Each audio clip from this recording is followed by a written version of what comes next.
En tout, dans le monde, près d'1 milliard de personnes sont confinées et cette méthode de confinement semble avoir fonctionné en Chine. Le pays ne compte qu'un seul nouveau cas local de contamination ce dimanche. D'après un médecin français qui exerce à Wuhan, les mesures de restriction en France sont beaucoup trop laxistes pour parvenir au même résultat d'ici peu de temps.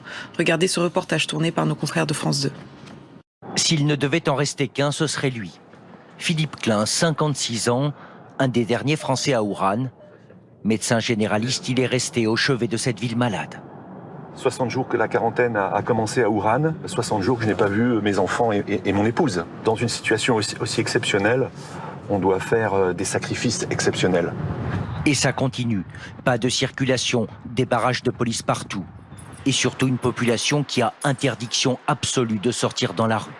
Rester chez soi, confiné, est ici une obligation, sauf urgence médicale.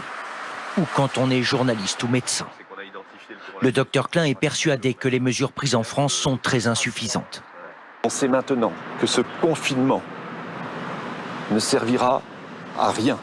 Nous serons obligés en France de tout arrêter. Les personnes seront obligées de rester chez elles, de ne plus sortir. Il faudra donc probablement prévoir de quoi s'alimenter. Ce sera probablement sur une période de 15 jours, qui sera un confinement absolu. Il faut figer le pays à l'image de Wuhan. C'est pour lui le prix à payer pour enrayer l'épidémie, alors il tire la sonnette d'alarme. Est-ce que la France peut se permettre d'avoir des montagnes de cercueils? Est-ce que la France peut se permettre d'avoir des faillites à l'appel?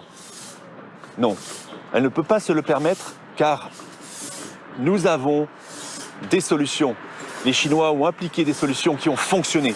Nous devons donc maintenant appliquer ces mêmes mesures à la France pour éviter cette catastrophe. Le voici en combinaison. Lui aussi, comme les autres médecins à Wuhan, a mis du temps à recevoir masques et autres protections.